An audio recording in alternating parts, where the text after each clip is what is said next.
Hi சுட்டீஸ், எல்லாரும் எப்படி இருக்கீங்க? இன்னைக்கு ஒரு கதை பார்க்கலாம். ஒரு ஊரில் கணவனை இழந்த சீதா அப்படிங்கிற ஒரு பெண் இருந்தாள். அவளுக்கு ஒரு குழந்தை. அவள் தினமும் வேலைக்கு போனால் தான் அவள் குடும்பம் நடத்த முடியும் அப்படிங்கிற மாதிரி ஒரு சூழ்நிலை.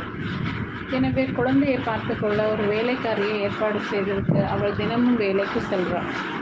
இப்படி இருக்க ஒரு நாள் மாலை நேரம் வேலை பார்த்து கொண்டிருக்கும்போது வீட்டு வேலைக்காரி தொலைபேசியில் கூப்பிட்டு குழந்தைக்கு உடல்நிலை சரியில்லை அப்படின்னு சொன்னான்.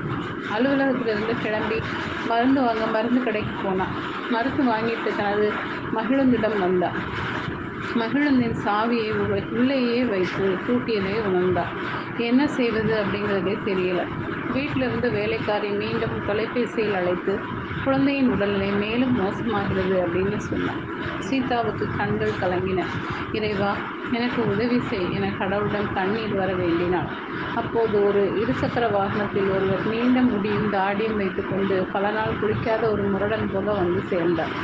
சீதா, கடவுளே, இதுதான் நீ செய்த உதவியா என்று மனதில் நினைத்து கொண்டு வந்தவர்கிட்ட வண்டியின் சாவி உள்ளே மாட்டிக்கொண்டது அப்படின்னு சொன்னான். வந்தவர் சீதா கிட்ட நான் உதவி செய்வேன் அப்படின்னு சொல்லி ஒரு நிமிடத்தில் மகிழந்தின் கதவை திறந்து கொடுத்தார். சீதா நன்றி கூறி நீங்கள் தான் கடவுள் அப்படின்னு சொன்னான். அதற்கு அவர், இல்லை, நான் நேற்று தான் சிறையில் இருந்து வெளியே வந்த ஒரு மகிழுந்து திருடன்.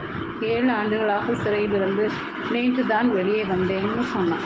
சீதா மகிழ்ச்சியுடன், நான் கடவுளிடம் உதவி கேட்டேன், அதற்கு அவர் ஒரு வல்லுநரை அனுப்பி வைத்துள்ளார் அப்படின்னு சொல்லிட்டு நன்றியோடு விடைபெற்றார். அவர் செய்த சிறிய உதவியை அளவை உணர்ந்தார்.